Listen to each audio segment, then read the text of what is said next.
the Zoom live, and then I'll let you know when it gets started. Um, I do want to see your jars and all that good stuff. So I have, okay, I'm sure. I all have right, a there we couple go. of, I don't have this one here. Oh, turn on your video. Can't see your video. You can't see my, you can't see my, you can't see my, Your camera is off. Good it evening, is? everyone. We're going to I be can see doing it. That's Sprouting weird. 101 tonight, and we're going to be demonstrating, getting started, kind of reviewing our tools that we're going to be using for sprouting. Can you see it And now? no, you're, That's weird. is it not on? Let It's me on. see. I'm looking at it. That's weird. Um, You know what? It still show as it has a line across it, your okay, hold video, on. your camera. Okay, hold on. Let me go there. Okay. There you go. Oh yeah. Okay. All right. Hold So on. what size are your jars? My jar, these are, this jar is, it's 115. I'm trying to go by. These are 6 cups. Yeah. Actually, probably 7 if you go up to there.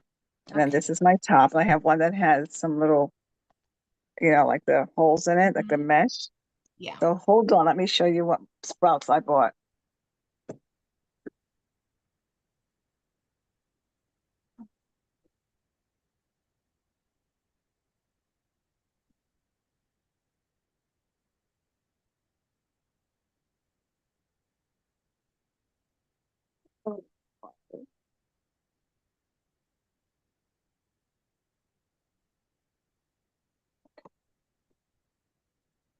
All right, so I got organic heirloom seeds for alfalfa sprouts. And then I also have the broccoli sprouts. This is what I bought. Okay. And your alfalfa sprouts. Yeah. Yes, so I'm going to be mixing the two. Okay. So I'm just going to put a little Can bit you of, open the bag and maybe put a little in a teaspoon to show what they look like? yes, I will. Hold on a second. I have to put the phone down because I wasn't quite ready for this All one. Hold right. on. Nice. Alfalfa are my very favorites, and you can use it on so many things. Yeah, occasionally I will do, and then if you're making your own bread, you could do veggie sandwiches. Alfalfa sprouts, I love on veggie sandwiches.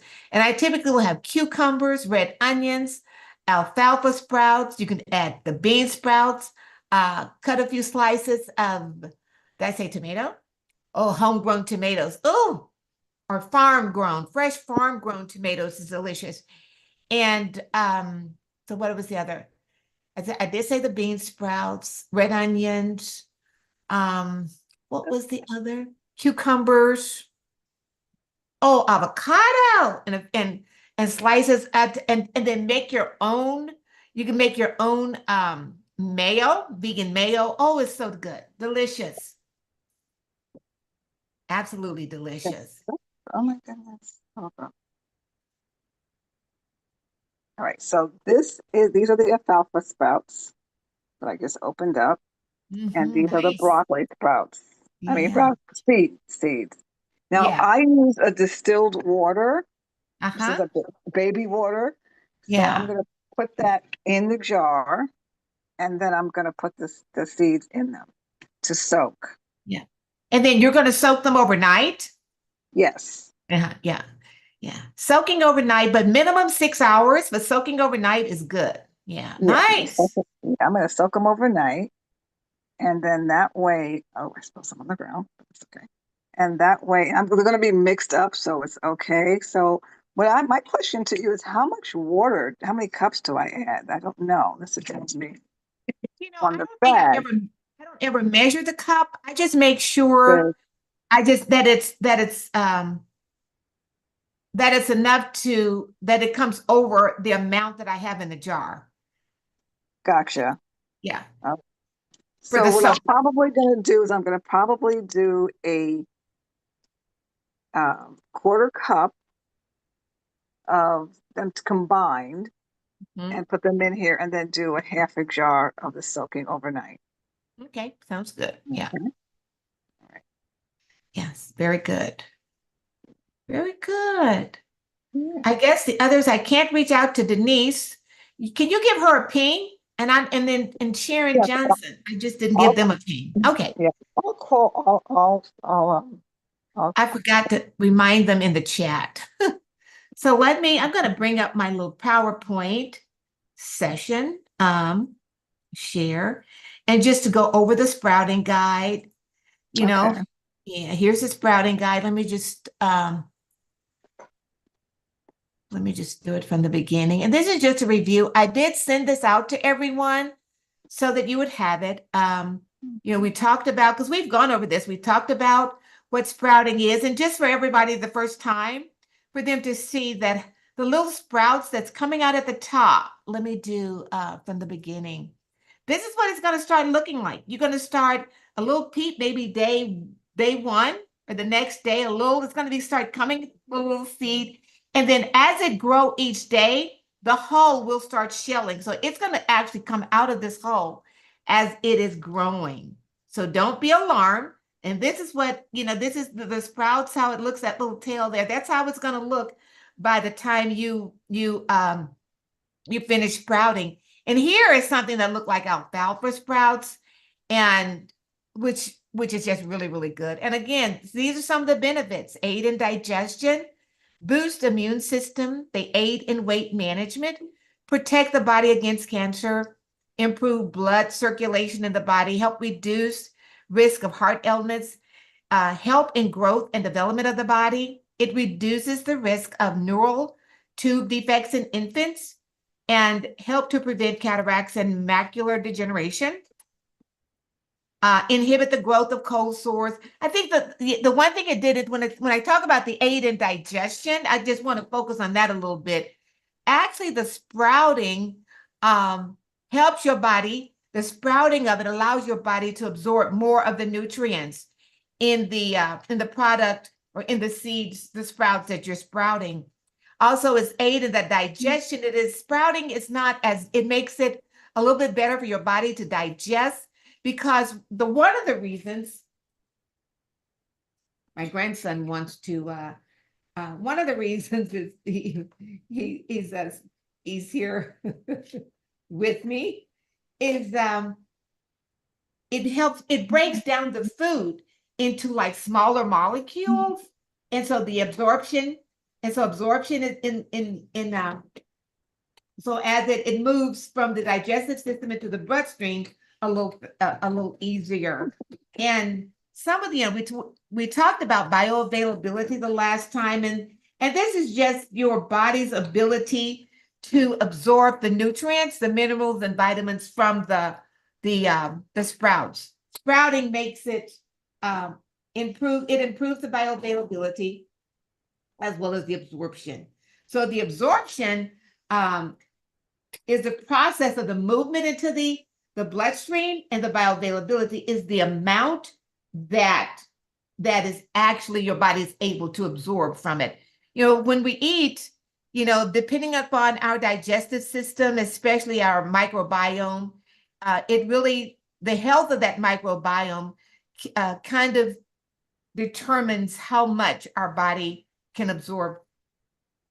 Simply because you're eating, you're taking your vitamins and eating good, healthy foods does not mean that your body is absorbing everything the way it should, or in the amounts that you expect it to. So sprouting really improves the absorbency of your foods. The other thing you want to remember, to wash them really well, to wash well before use, to prevent any type of microbial infections. And I think I stated before, pregnant women are discouraged from sprouts. And I think there was another population that I indicated children, I believe, should probably stay clear of sprouting, especially during pregnancy. And then here again, we just talks about how It increases the levels of vitamins that we're able to absorb. It enhances digestibility. It releases the enzymes that break down the carbs and proteins, making them easier to digest. It is the other thing. This is it reduces in a lot of the foods what you call anti-nutrients, specifically phytic acid, and other anti-nutrients. Phytic acid, almost all of our legumes, beans have it, and it is like a blocker to absorption of our minerals and vitamins. So sprouting improves this. It decreases the level of phytic acid in our foods. Mhm.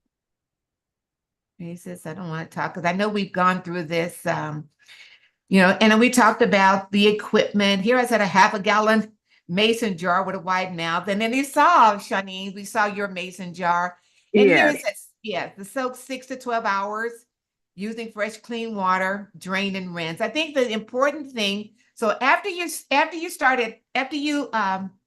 soak them, then you're going to want to begin the sprouting process. And I'll show you what that looks like.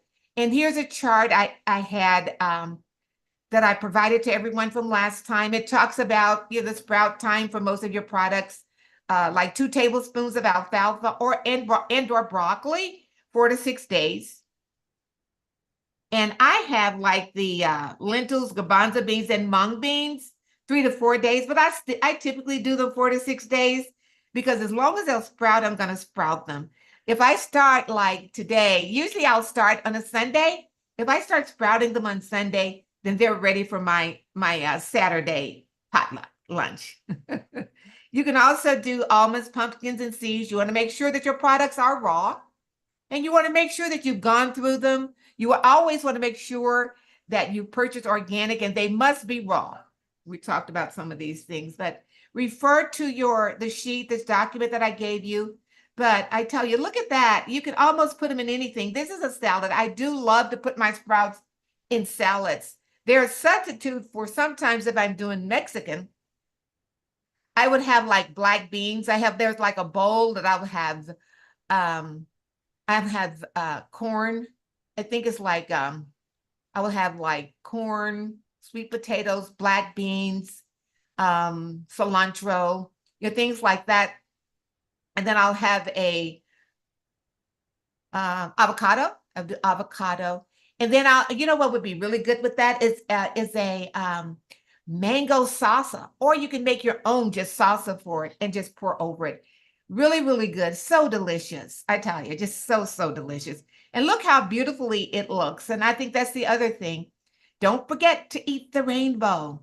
Look at those beautiful colors, those greens, and there's some cilantro right there in that little picture. I just love, and then the yellow.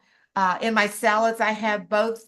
I typically do the orange, the yellow, as well as the red um, bell peppers. I do those. I don't do as much as the green peppers raw. All right. Very, very good. So I am going to, let me stop sharing.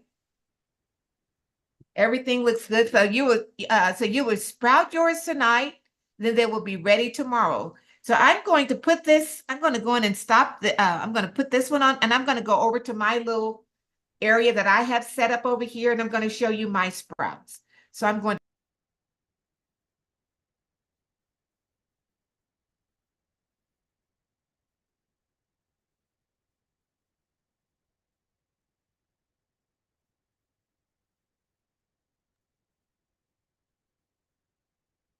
Actually, Shanine, I'm going to make you a co-host so Okay. that if you see anyone come in, Uh-huh. when I'm over at my workstation, could you just admit them? Okay. Okay. Thank you. Thank you.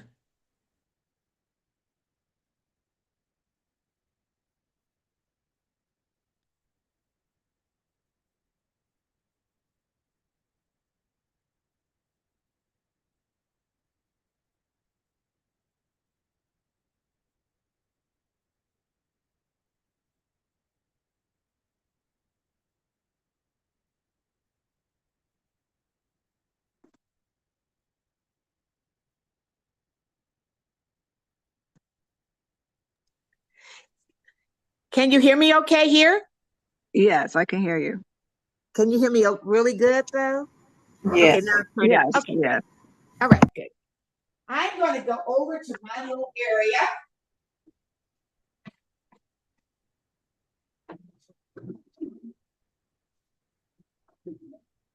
And I just want to show you what some of this, these are my jars, and they're similar to Shawnee's. And I like my little stand that I have here. So here are my sprouting jars. And what I have in this bowl, I don't do a lot because I'm the only one here that eats them. So I try to do only every week, only what I can consume by myself. Every now and again, my husband will put some in a salad. If I have family coming over, I will do more. Like my grandson, he turns 4. I'll typically put them in his smoothie, and he just loves them. But this is my, here's my quinoa. And this is a bowl I've been soaking it in. And I didn't soak these overnight. I forgot to. I do like to soak them overnight. That is my preference. But you don't have to. I've soaked them before. And this is what it kind of looks like. Let me just bring it here so you can see it better. Go downstairs with mommy, sweetie.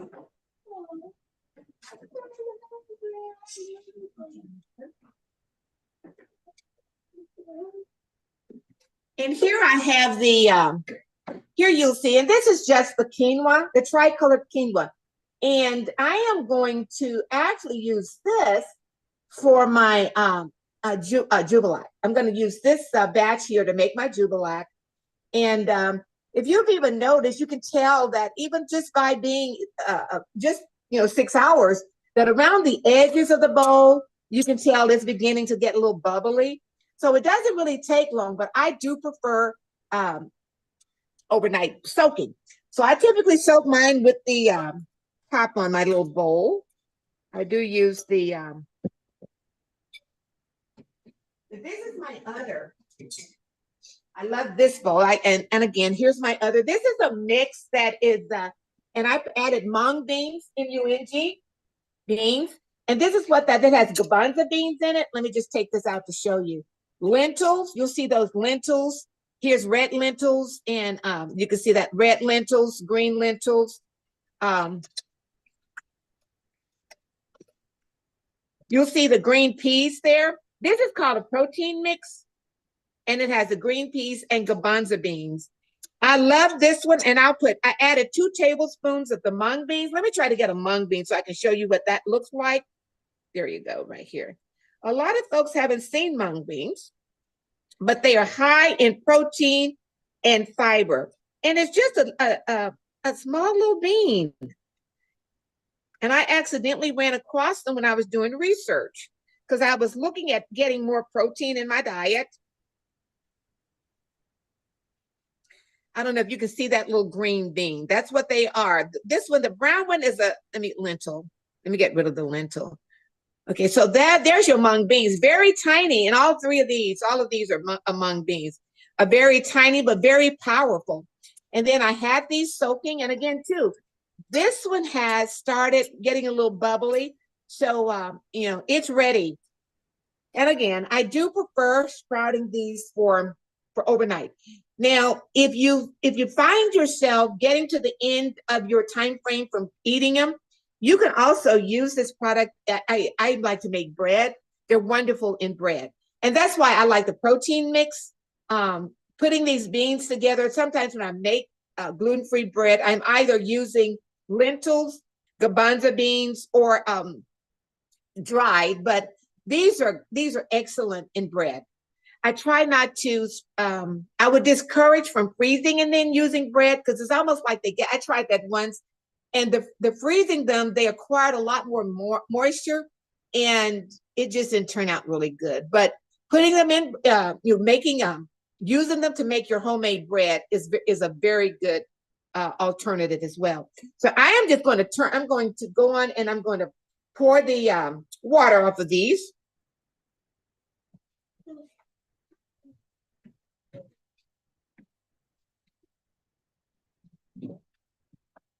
Put them in my sink here. Actually, I'm going to get a bowl. I'm just going to get the bowl and I'm going to go in and pour the water off of them. I want to make sure I get all the grime and stuff out of them. Because I don't want these in my water and doing both in your, if you have a jar with the mesh on it, you can use that to both for both soaking as well as sprouting. But I'm gonna go on and pour my water off. Yeah. My grandson said, uh-oh. And I just pour these in a little bowl. I am going to pour a little bit more water on them because I want to wash it. Sweetie, go downstairs. You want me to come on? We'll go on, and I'll tell you, I'll come get you when I'm done. So I just want to rinse them one more time, just to make sure. Let me pour this water out. Usually I do all of this over at the sink, but I really wanted you to see. So then I'm going to rinse it. Looks really good.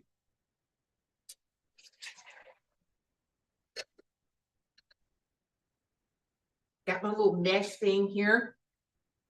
And now I'm going to put them in my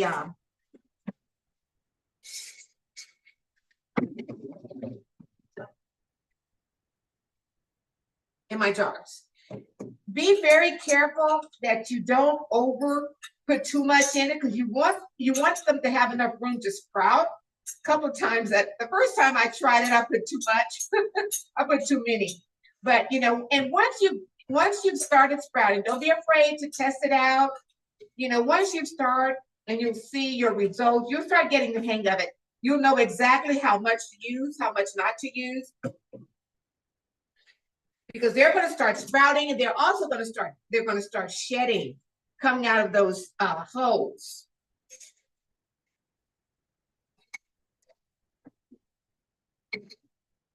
You also want to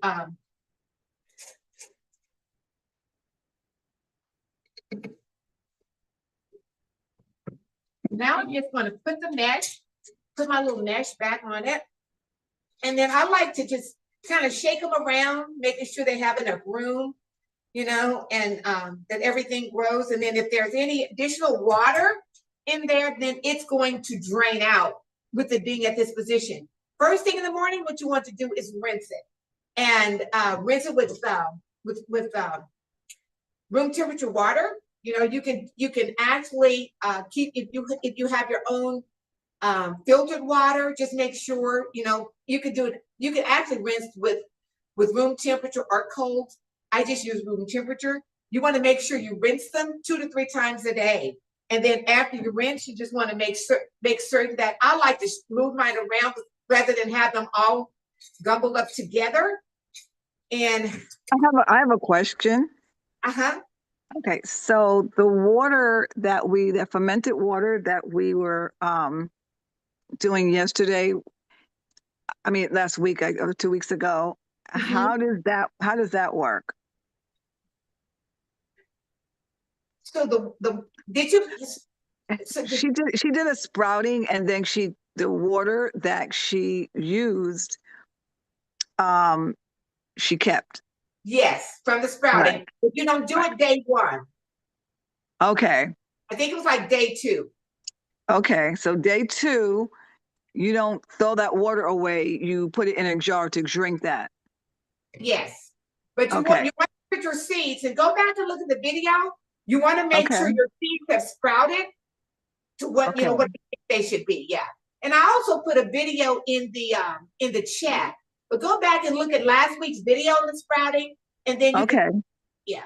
I should have actually I asked her to, and she probably forgot. I asked Jill to write up the instruction, and what we ended up doing was putting the video in the chat.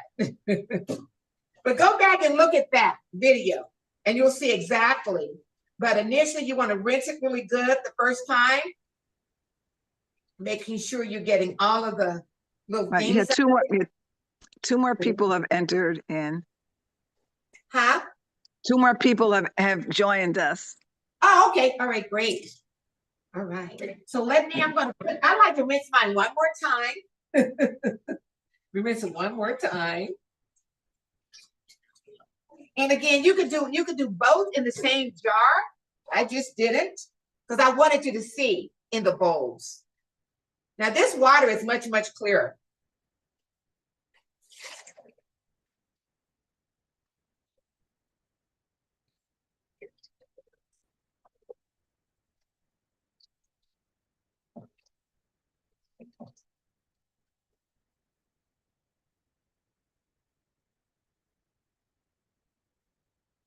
I really like these jars because if you've left too much water in it, because they're tilted, that water will seep out.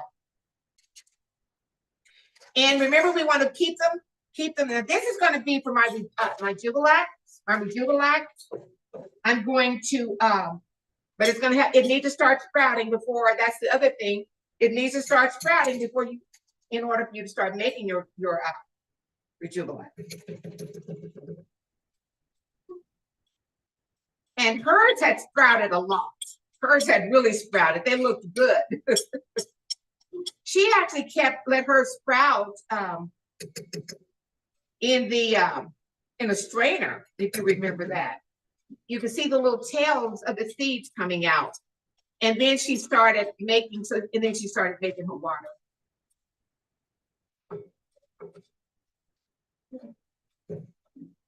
All right.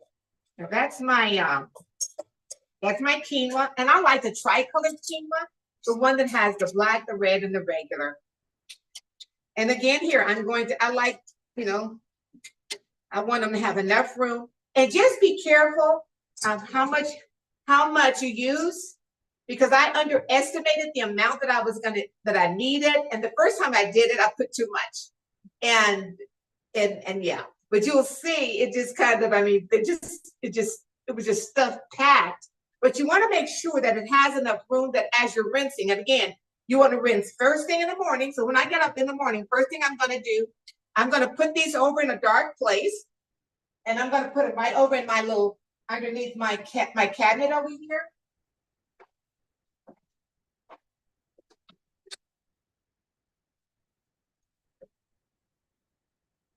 And the first thing I'm going to do in the morning is I'm going to rinse them. And you can come up. I try to, for instance, if I rinse it at 6, I try to do it such that I'm rinsing and like I'll do 6, then I'll do it maybe 6, maybe about 6 again. It just depends on how you want. If I do 6, I can do noon, or I can do 2, 6, 2. And then I'm gonna do it again that night, about 8 o'clock or so before I go to bed. So just make sure you're rinsing them, you're keeping them, you're storing as they're sprouting, you're keeping them in a dark, cool place. I will take pictures, and I will post my pictures each day. I'm gonna open the jar and take pictures so you can see how they start sprouting. Even tomorrow, the little tips are gonna start coming out of the seeds, and it looks wonderful. And actually, it is so nutritious, and I eat them raw. The garbanzo beans, the peas, the lentils, I eat them raw sprouted. They are so good, especially in salads and wraps. If you make wraps, like veggie wraps, I know you can get raw wraps that I've used before at some of my health and wellness dinners, and they're so good. They're just absolutely delicious. And again, I think I talked about this earlier. You can make, I think what really goes good well in those wraps are going to be avocado. I put slices of avocado, tomatoes, my sprouts, red onions, must have my red onions. What else? Oh, my peppers. I love the red, the yellow, and the pink red peppers. What else? Peppers. You can put whatever you like. You can grate up some carrots, beets. I tell you, it is delicious. And then make your homemade sauce. Make sure you're making a homemade sauce when your own sauce that you just put over it and wrap as you wrap it in your wrap. And I tell you, nothing more wonderful. It is delicious. If that's too much work, just toss them in a salad. You can make a bowl. Bowls are very popular now. So and I think I gave like an example. There's several different bowls that I love. And one bowl will be I do like the beets. So grate up beets, grate up carrots, big cucumbers. I love the cucumbers. And in that bowl, I'm going to have the quinoa sprouts as well as the protein sprouts. Let me show you what I use for my protein sprouts. Papa. Papa. Papa. Papa. We don't do that.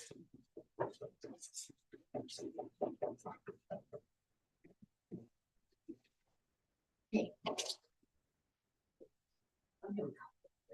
I told you I can get you. Okay. Here's an example. I love this company, but you can get your sprouts anywhere. Just make sure that you're getting quality sprouts. This is a power protein. And because I am a vegan, I am really mindful or conscientious about my protein that I get. And I want to make sure that it's good sources. So Sproutman is a very good source. The mung beans, this is what they look like in the bag. And I actually got these from, they are organic. And I got these from Natural Grocer. These I just got them at, these are the tricolored quinoa. And I purchased this at Walmart. You know, you could get organic at Aldi's, you know, cheap for any of these products. You don't have to order it. This is probably a little bit more expensive. You know, you can get the same quality product, I believe, by going to Walmart or Natural Growth, Walmart, what's the other store? All these, just make sure you do want to make certain that they are organic. I think that is, and I think that's about it. This is a very good brand, but it can be very expensive as well. You know, and if you don't sprout, if it's, you know, and depending upon how many people within your family you're going to be feeding, that will determine how much you need to sprout. I think that's it. With all my bowls, I have my sprouts on my stand. Yeah, so I'm going to turn my video off now. I'm going to head back over to my desk. My other.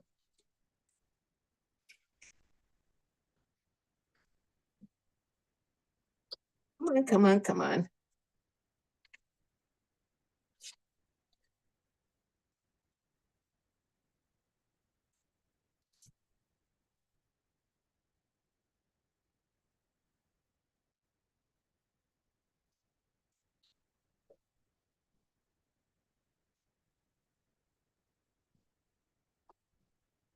Hopefully, trying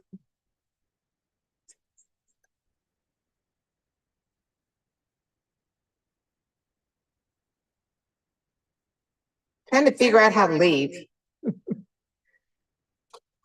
me just turn that.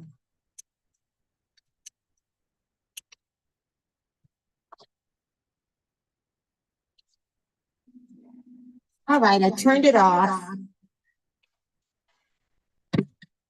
Okay.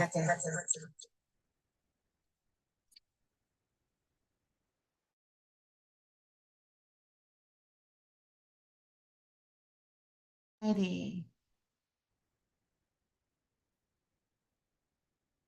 Boy, look at that picture. What happened? I'm on this picture down here. Don't know what happened up there. You know what? For some reason, yeah. All right. I don't know why that, maybe because maybe because how I turned it off. All righty. Are there any questions? Jill, I'm glad you're here. I think there was a question. Shanine had a question about, you know, I think it's the last time we met, not last week, but the last time we met, and you did the Rejuvelac. When did you start retaining your water for the Rejuvelac from your sprouting? Can you go over that? You're on mute.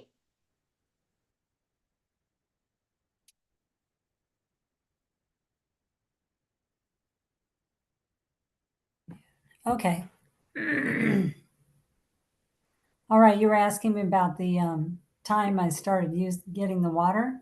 Yes, I forgot to make that water that you said we could drink for the probiotic.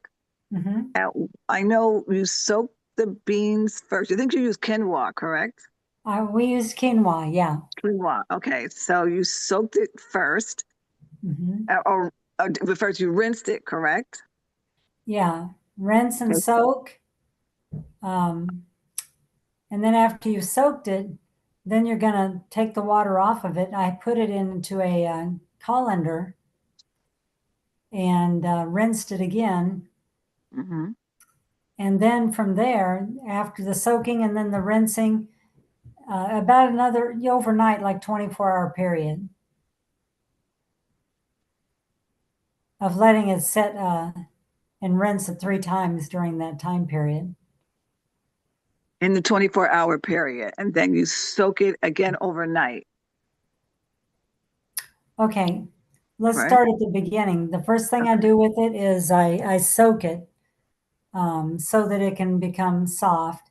And then from there, you take the water off, and that's when the sprouting starts from there. And 3 times a day, like Jackie was telling you, like morning, afternoon, and evening to rinse. And overnight and the next morning, usually it's ready to add to water. So then you add water to that and let it set another 12 to 24 hours. So when it starts getting the cloudy look,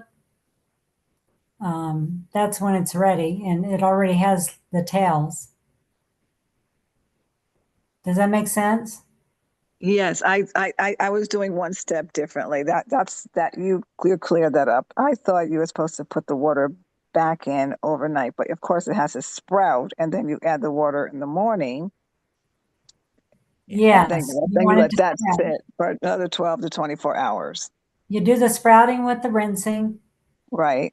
I mean, you don't have to do the sprouting part, but that's the way you get more probiotics. Right.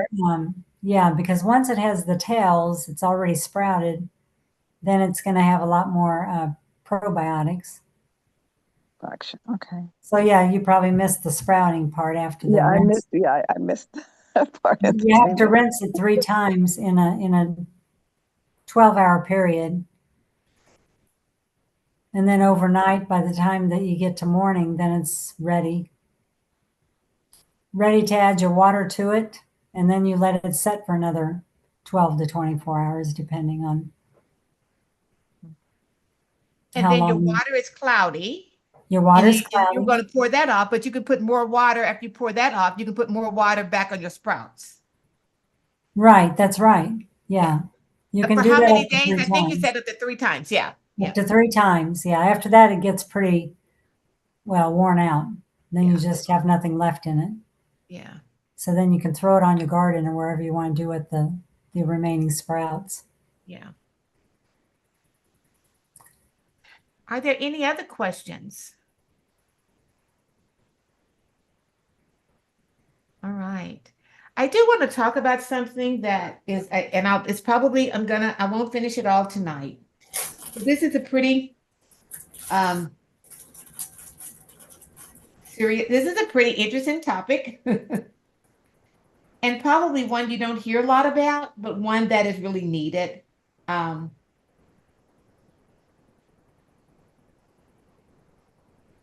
and that has to do with it has to do with heavy metals and essential elements, and it's everywhere, and even in organic. Simply because something says organic, it does not negate they're still heavy metals. And I thought that this would be a good time to talk about how we can um, mitigate heavy metals in our bodies. And there is a test. In fact, there is a test that you can take. You can ask your doctor to do that will test the level of heavy metals in your body. There have been instances reported where uh, people may have been treated for heart disease for no apparent reason, meaning their diet was good, exercise, but it turned out that it wasn't really heart disease. It was a result of heavy metals in their body. And so I think that's one of the things before you go to extremes. If you know that you're living a good lifestyle, and when I say good lifestyle, I'm talking about the 8 laws of health that we're talking about, your foods that you're intaking, of course, there are some of the things, there's a lot within our environment, and there's so much that we can do to mitigate our environment. But if you know that you're doing everything and you know that you really should, then um, there's nothing wrong. If your doctor has diagnosed you with something, there's nothing wrong to asking them to test you for heavy metals, because the effects of heavy metals can be very severe, and some are worse than others. So let me go in and start talking. And I will not finish this tonight. It'll probably be a couple of sessions, because this topic is important enough to talk about. And it has nothing to do, I say it has nothing to do with, but simply because sometimes I think that especially when we have a clean diet, we don't think about these things, but heavy metals are in clean diets. And so there's nothing that we can do to escape it. We can do things to mitigate it. And I'm going to talk about some of those things. There are, and some of it can be detoxed, not all of them. There are metals that are worse than others. And chelating, is that how you chelating, CHE? For some, it's going to require that, and that is a process that has to be done under a medical doctor supervision. Some require that. It's not a matter of detoxing. There are heavy metals that will not bind to certain things, because in order to do a detox, you have to be using something. You have to bind that metal in order to eliminate it. Some will and some will not. So I'm going to touch a bit up on those. There's some of our foods that are notorious for heavy metals, simply because of the constituency of that particular food, and some of the characteristics of that food. So let me just start, do share. All right. Toxic metals and elements. All right. So heavy metals, then here we're just going to talk about pesticides, and things are going to be later. Heavy metals and pesticides toxicity in agriculture, soil, plastics. And it is. Our agriculture, our soil is just laden with heavy metals. Heavy metals are heavy metals are major toxic metals or elements with a high atomic weight, specific gravity, and density. Some of the examples are going to be mercury, arsenic. Arsenic, rice. All rice just about have arsenic. Wild rice, there's some rices that don't have as much as others. Brown rice has more, it has a lot. Wild rice, I believe wild rice, and maybe I call it black rice, but there's another word, forbidden rice, some people, but they may not have as much. But mercury, cadmium is one new for me that I just learned about. And all of these, and lead, and all of these are acquired through foods that we eat and foods that were grown in soils that have heavy toxic metals. We do have some essential metals that our body needs. We need trace amounts of these metals. Can everybody see my screen? Let me do my slideshow. It probably looks better when I do the slideshow. Okay, so you can see. All right, talk about those. Okay, so, and some of those that are essential, but only in trace amounts, and their examples are going to be iron, copper, zinc, and manganese. Now remember, trace amounts, they're only needed in trace amounts, because even consuming too much of the essential metals can create symptoms within your body, toxic symptoms, and lead to illness. They're natural occurring. Some of these metals are naturally occurring in our Earth's crust. They can also be emitted from smelters, coal fire, power plants, contaminants leaching from hazardous waste, and contaminated foods and water.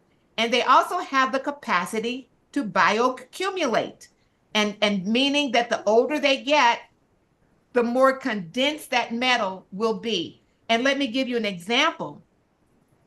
An example of that will be fish. And when I say, and an example of that, if you're a fish eater, you want to make sure that you eat the younger fish as opposed to older fish, because the older that fish is, the more concentrated these levels of metals are in that fish. So when you're eating fish, you want to make sure that you're eating the younger fish, because it's going to bioaccumulate within that product. It also bioaccumulate in some of our plants that grow. Some of our heavy toxic metals would be mercury, cadmium, lead, and these are even toxic at minimal concentration levels. I've identified some more of the arsenic, and rice is one of the biggies for the arsenic. And some of these I'll just let you can kind of look them up for on your own. Essential metals will be the zinc, the cobalt, copper, iron, and these are vital for biochemical processes, but they can become toxic above certain concentration levels. So given that some metals are essential for life, but toxic at higher levels, how can we balance the need for these metals in industries while preventing overexposure? One of the things is, I would say, make sure, that you understand what your body needs. So often, and that's why it's so important that you understand what your body needs. A lot of times for zinc and iron, we'll get supplementation. You probably do not need supplementation for that. Especially if you're a vegan, you get it, or a vegetarian that eats a lot of, you eat a lot of beans, you eat spinach. There's some that are really high, and these are not, you wouldn't need to do supplementation for iron. You only want to do supplementation when needed, and based upon that your body is needed, because it's below the normal level. For instance, we know that there are instances where our body may not have enough iron, that you may have to go to supplementation. But before supplementation, you can also always try to increase those levels in your body just from diet alone, and then knowing the amounts. Sometimes we just automatically think I need zinc. It's really important when it comes to these metals to increase them when your body needs them. And another thing, and I think another important thing when it comes to the zinc, the cobalt, the copper, and the iron, eat the rainbow. Diversification in foods is so critical. Do not eat spinach every day. Do not eat spinach is a big one, and it also bioaccumulates. Don't eat, another big one is going to be mushrooms. If you eat mushrooms, they absorb the heavy metals out of the ocean. So mushrooms are they're like a sponge. That's exactly what they are. They're a sponge to soak up all the toxins. So you want to make certain that if you eat mushrooms, you want to do it not on a regular basis. Because when we eat these things every day, and when we don't eat the rainbow, is when we can throw our body into a toxic level. Sources of exposure. Here's some sources of exposure, some of these. Paint. And hopefully we're no longer living in homes. This paint is a big one for lead. You live in areas where there's volcanic eruptions, old homes and plumbing. You think about your water is running, the water even that you drink coming through the plumbing system, power plants, the soil, mines, foods. I tell you, our foods, and some of the worst foods are going to be seafood, spinach, and chocolate. Used automobile tires. It's even in the air. Industrial facilities, pesticides, and fertilizers, fumes, dust. I did indicate water, electronic waste. supplements, herbs and spices. And that's why you want to make certain that when you're getting these things, you're getting good sources, and make sure that you always check the amount of lead. They're supposed to indicate on all of these, like on your herbs and your spices, you should be able to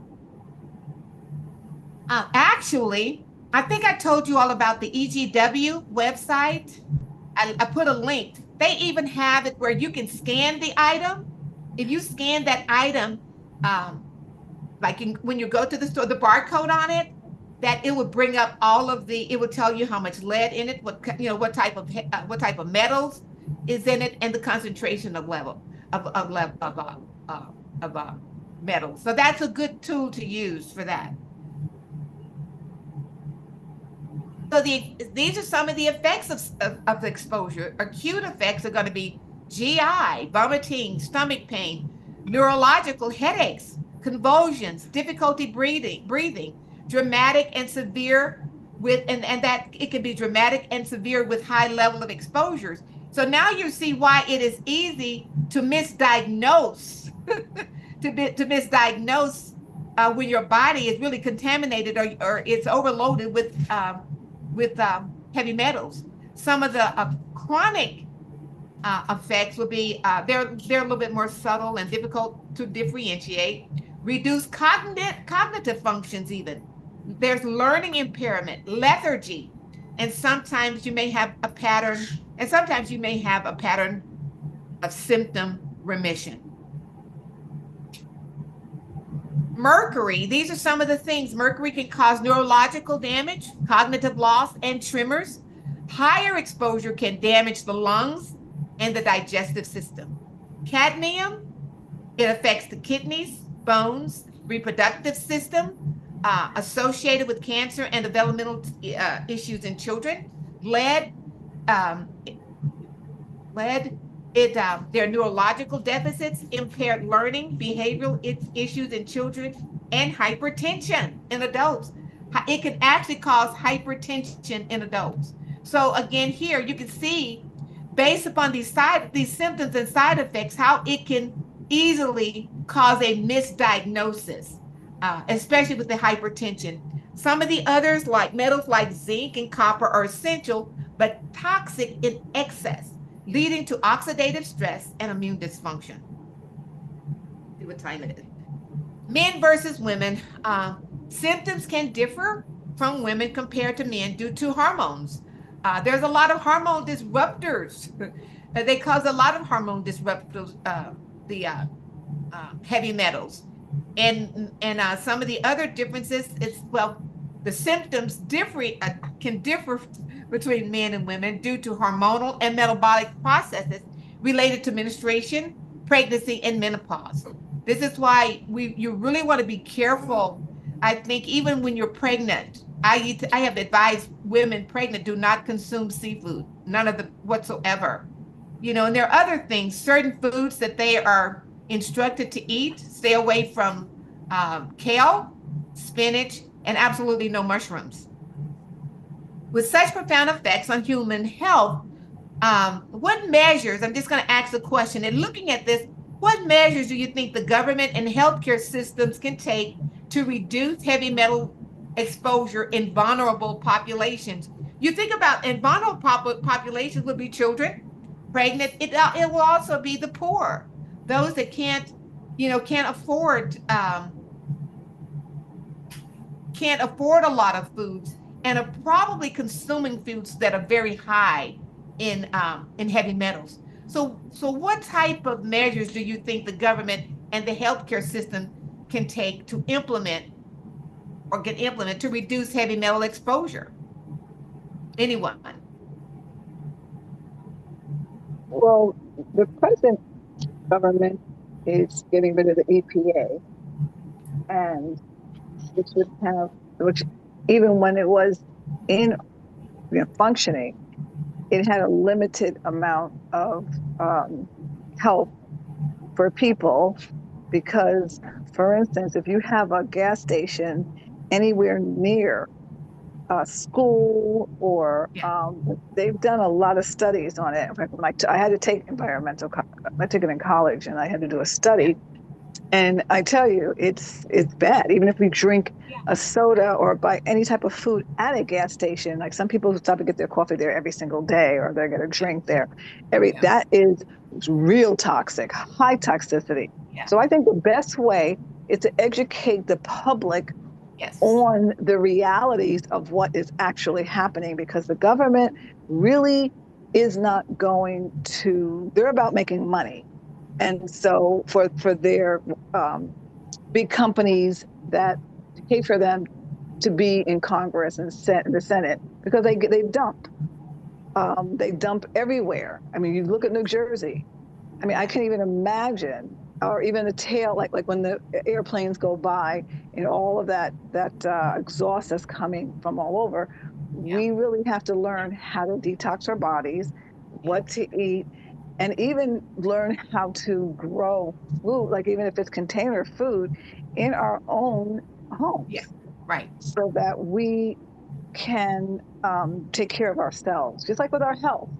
Yeah. And being misdiagnosed by a doctor, or we shouldn't have to ask for a heavy metal, because if everybody did that, people would be outraged over, the fact that these heavy metals are everywhere. Yeah. So we have to help ourselves. Yeah, you're absolutely right, Shawnee. And this is one of my pet peeves, is educating the healthcare system, the healthcare providers, because sometimes they don't even think about it. But educating them, if you have a hypertensive patient for no apparent reason, do a heavy metals test. If you're seeing you can't understand and figure out what's causing, check for heavy metals. Look at all of these symptoms, so that you can, because these things can be, once identified, there are measures that can be taken to remove those heavy metals out of your body. And some will not. I think that's CHELATING. Some will require that process that can only be done by a medical physician. Every metal cannot be detoxed out of your body. You may be able to reduce a few, but all of them, it's going to take more than just a detoxification. Looking at this, so education, yes. Understanding, educating the populace or the population on which vegetables, which foods contain the highest amount, and even things that you can do to reduce the intake. For instance, rice, always soak your rice. That will reduce its level of arsenic. Make sure you soak that rice at least overnight. So soaking your products is a very good way to reduce the amount of toxicity from heavy metals in it. Women develop allergies to nickel and accumulate more cadmium and lead than men. Lead and mercury can cross the placental barrier. That's why it is so important, that is why it's so important that pregnant women avoid some of the foods that they love eating, and they don't really know the dangers in eating some of their foods, the dangers to the baby, because lead and mercury can cross the placental barrier, which is very alarming for me. I talked about the bioaccumulation. So this is, again, heavy metals accumulate in organisms over time. That's what bioaccumulation is, and increase in concentration as they move up the food chain. That's magnification.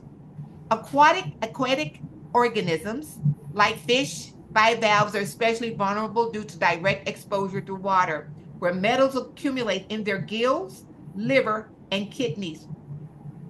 If for no other reason, everyone that loves fish, and I'm not saying fish, at least they need to know, purchase the young fish. And a lot don't think about the heavy metals in their body. And some think, well, I can just detox it out. No, you can't. No, you can't always just detox it out.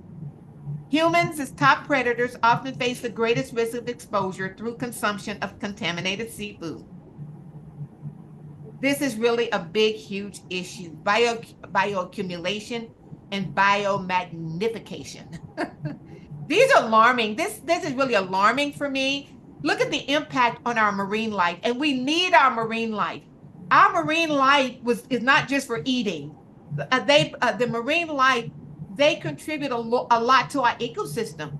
Fish parasites as indicators, well, acanthocephalans can help verify and quantify toxic substance in aquatic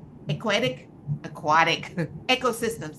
Parasites, primarily intestinal trematodes, trematodes collectively accumulate higher of these, and that's zinc levels, and served as sensitive bioindicators for heavy metals. One of the things is mushrooms actually growing. That's some of the things and there are things that can be done to eliminate from our marine life to from our marine system that can be done to eliminate or to draw out the toxins. For instance, the mushrooms can remember, I think with the big oil spill that they had, they use mushrooms in order to they absorb it all out of the water. So there are many other things that can be done to purify our marine life because it is needed.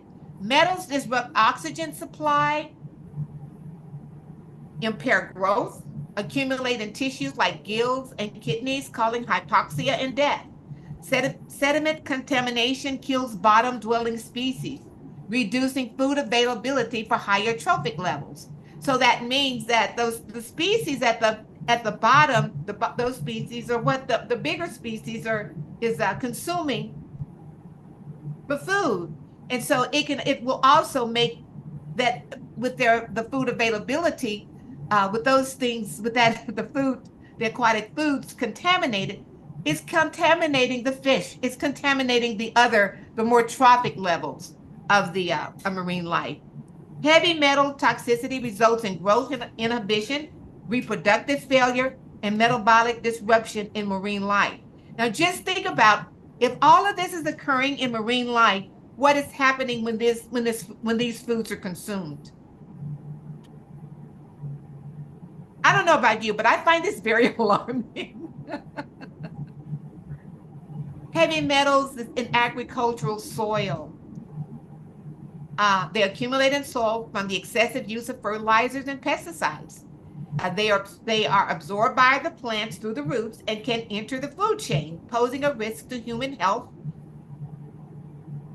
and the health of the plant. Processes like phytoextraction, using plants to remove heavy metals, and phytostabilization, immobilizing metals in soil, are used to manage contamination. Some of the things, one of the plants that's used for the phytoextraction and immobilization is spinach, because spinach can extract the heavy metals out of the earth. Let me ask you this: what are the potential, with what you know now, what we just reviewed? What are the potential risks of heavy metals contaminating crops, and how might advancements in sustainable farming practices address this issue? Well, I think again, you have to go to doing your own composting as much as possible. If we go back to before we had this industrial revolution, Yeah. People were not dying of the same types of cancer. I mean, they had cancer, but it was different. Yeah. These are things that I believe are causing a lot of different unexplained cancers. And what people will say, oh, they ate a healthy diet. Well, it really wasn't a healthy diet because they're eating a bunch of heavy metals. And some people have a different constitution than others. Like my grandmother lived to be 106. Yeah. But she had a garden, upstate New York. We had a well, spring water. Yeah. It was fresh. I mean, that was what I grew up on. So that was the foundation. But then when you move into the cities or you even move into a different part of the country, it can be the water is horrible. And that's one of the number one things I think is the water and the bottled water that we are so accustomed to drinking is bottled water. Yeah. A lot of people eat fast foods. And even you think spinach is good for you. So a lot of people juice the spinach Yes. And I, so I'm thinking if you have clean water and you sprout your spinach, and if it does take out the toxins, maybe you can absorb some of the toxins in your Yeah. body if you sprout it yourself. Sprouting will not. It will not Oh, remove well, it. No, oh, well, no, okay. sprouting will not. Yeah, Yeah. I want okay. Yeah, it will Well, not. well, what about growing your own? Growing your own, Growing- if you grow your own, it's going to be less likelihood. Yes. all right. Growing your Okay. own. So Yeah. you can grow your own. Because I know I'm growing some kale and some collards right now, organic. And so if I do spinach, you do want things that will absorb and hopefully can flush some of that stuff out of your system. I don't know. Since it does absorb heavy metals, I'm thinking maybe you can do it in your body And I'm too. going to talk about that next time, some things that Mhm. can be done and at what level of exposure is Yeah. it going to remove the toxin? Yeah, I will talk about that for each metal because there are some metals where detoxing will do it and some it will not. But you have to make sure you're using certain things in your detoxification, especially if your detox does not contain a binder. You have to have something that's going to bind to that metal so that it can be eliminated through our elimination process. Got it. Yeah. Yeah. Need a binder. Some of the things I think regenerative and sustainable farming, getting away from pesticides, using fertilizers. I Right. think I spoke about this earlier, whereas manure, my parents had gardens. I was raised in the South, and they actually used chicken manure. It is one of the chickens that were grass fed. Yeah. The food tastes so much better back then. So, and get rid of a lot of these fertilizers using things like there are certain plants when grown together that they can. Bananas. Yeah. Dandelions is one, I think. Yeah. The sunflower they are retardants against certain pests that Okay. ruin crops. So they're natural processes, natural ways, getting away from the monocropping and having more at least two types of things that you're planting in a crop. And you want one to make sure that it has the constituency that those pesticides that is a deterrent for pests, that tries to get into your garden. There are things that can be done if you and now there is a lot more regenerative farming that is in place. So you want to look for that on some of the things that you're purchasing, making sure, even if you're going to local farms, becoming familiar with their process, making, don't, I mean, ask them, what are you using for another thing, purchase stuff that's being tested for heavy metals. Do not purchase anything. You want to make sure supplements, you want to make sure they've been tested and you know the level that's in there. And you want to know because everything should have, well, I shouldn't say should be tested. Third party testing, if their third party testing is done, typically that's a deterrent from for going, but that doesn't mean that the heavy metals are not in the product that you're purchasing. At least you will, it should give you, or you would know what amount those products contain. The impacts of pesticides, heavy metal toxicity. Pesticides contribute to heavy metal contamination by altering the soil's chemical properties and increasing the mobility of metals. So pesticides increases the mobility of the metal and alters the soil's chemical properties. Heavy metal can inhibit growth. It reduces the chlorophyll content, inhibit photosynthesis, destroy cell membranes, and cause protein denaturation in microbes. And I mean, these are some alarming things. Pesticides, heavy metal interaction can reduce soil fertility and biodiversity, leading to reduced crop yields and environmental damages. Can also harm helpful organisms. There are certain organisms within the soil that contribute to the nutrient ability or capacity of those soils. And some of our pesticides are killing those helpful organisms.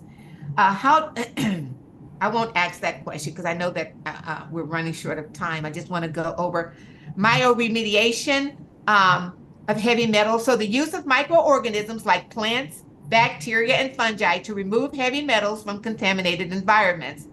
And these are some examples: Pseudomonas, Streptococcus, Staphylococcus.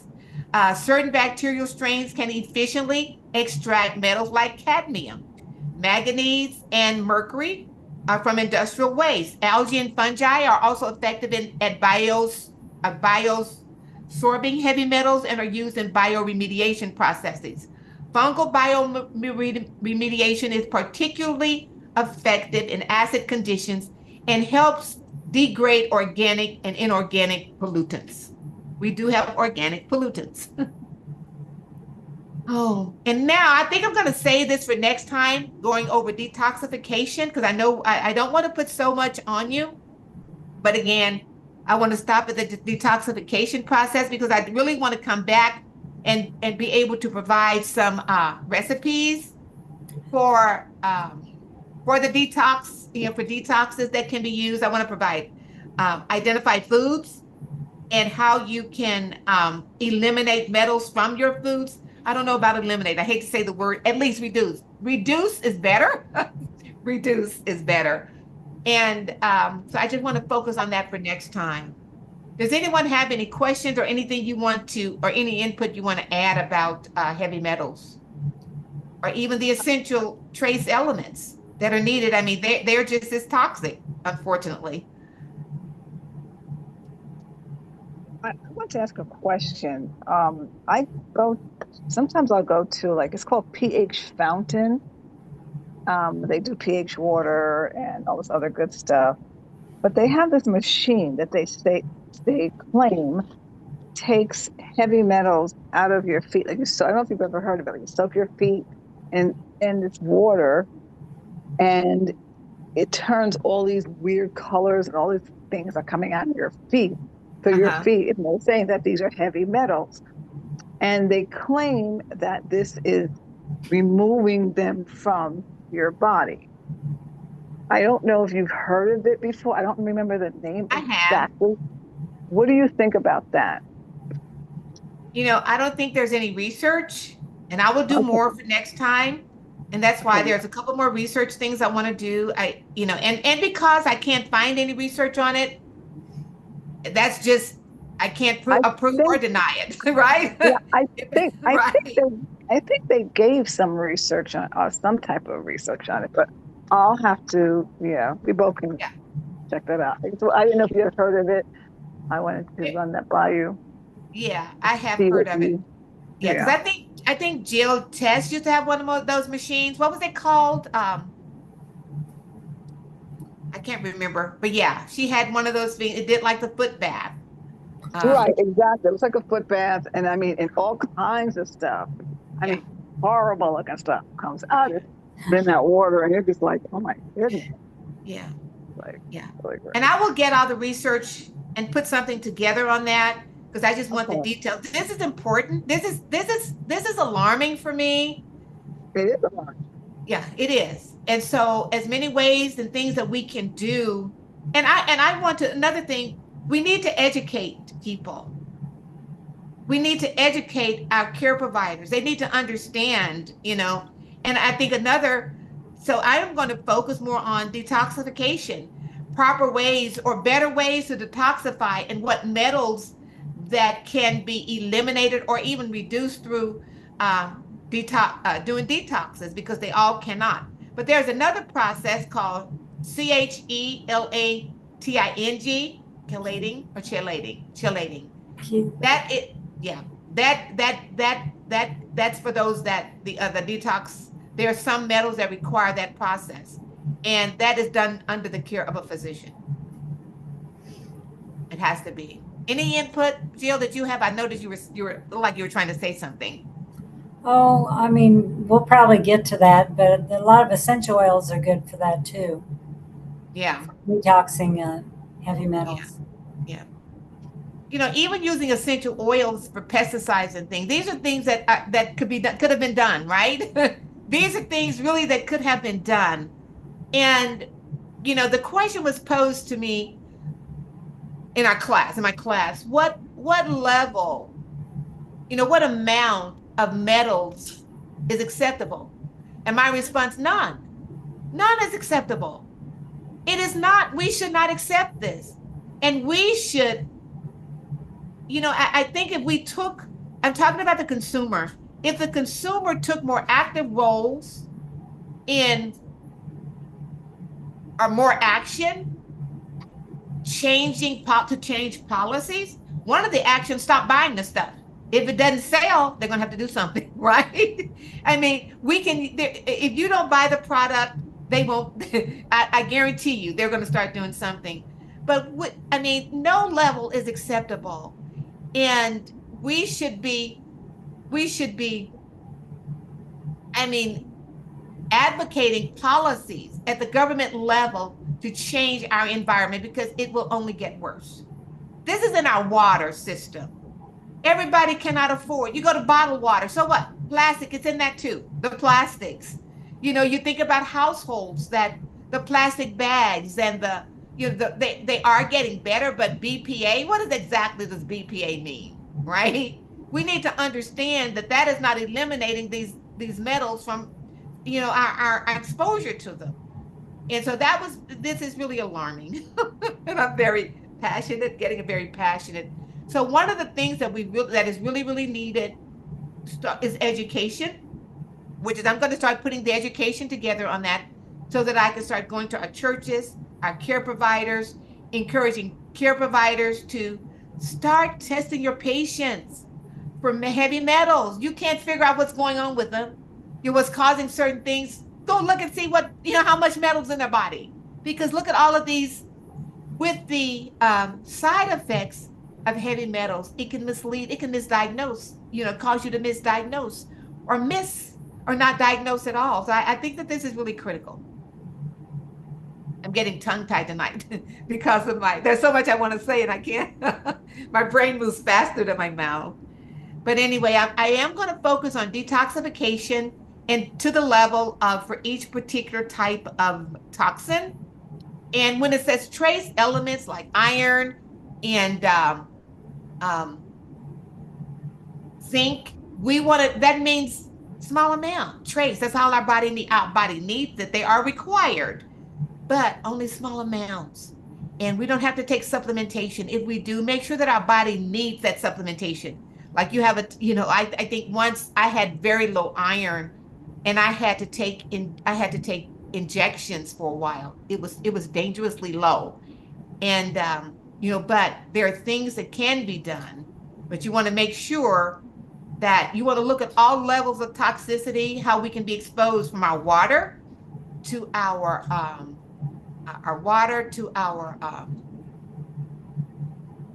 the drinking water, the soil even. And then certain vegetables, certain things that we purchase that are even organic. And which is another thing I want to provide. How can we reduce the contamination that's already in our foods? Or how can we go about selecting better foods, better food choices? But anyway, that's all I'm going to have tonight. And two, I want to invite you guys to do some research on your own on this. And be able, when you come back, we can all share together. We don't meet next week, every other week. But heavy metals is something that we need to seriously start looking at and educating people on. So many people there's strange things are happening, getting these headaches all of a sudden. More and more of that. I mean, if you saw the side effects, what is a possibility? At least they should rule out that it's not heavy metal contamination in your body. To me, I think that's the least that should be done. And educating the doctors, the healthcare providers on this so that they can be more active in testing their patients, I think is really, really is essential. So, but thank you all. I hope you enjoyed the demonstration. And I will take pictures of my sprouting. I'm going to invite you to take pictures of your sprouting. And Jill, what do you have on your stove that's covered? What do you have covered up over there? Is that your That's Rejuvelac. Okay. Yeah, I've got a few things going right now for clients, but oh, do you? Rejuvelac's for myself. Okay. Yeah. Yeah. Yeah. Well, good. I'm glad you got things going on for your clients. That's great. Get them healthy, keep them healthy, improve that health. That's wonderful. So, maybe next time we come together, you can demonstrate something for us. We can get together and talk about whatever you can, something. That would be great. Okay. All right. And then, too, everyone, I want to encourage you. I'm going to reach out to folks. Take your pictures of your sprouting. Actually, take pictures and then of your final product so that we Okay, can I started share. soaking mine. Yeah, I rinsed mine since we've been on the phone, and I have them Okay. soaking. They're soaking in the jar now. Great. Yeah. All right. All right. Well, it is 8:01. I thank you. You all have a great week. And again, if there's some topics that we want to cover, please let us know. We want to be able to cover those topics. And then again, we'll start looking at uh, next time. We're going to start focusing on detoxification of these heavy metals. And I'll try to identify some ways that we can even test ourselves. I don't know if there are any in-home kits that we can get for testing, but I'll check all of that out. Y'all have a great rest of your week. And see You you in too, 2 weeks. Jackie. All Thank righty. you all. All right. Thank you. All right. Thank you. Bye.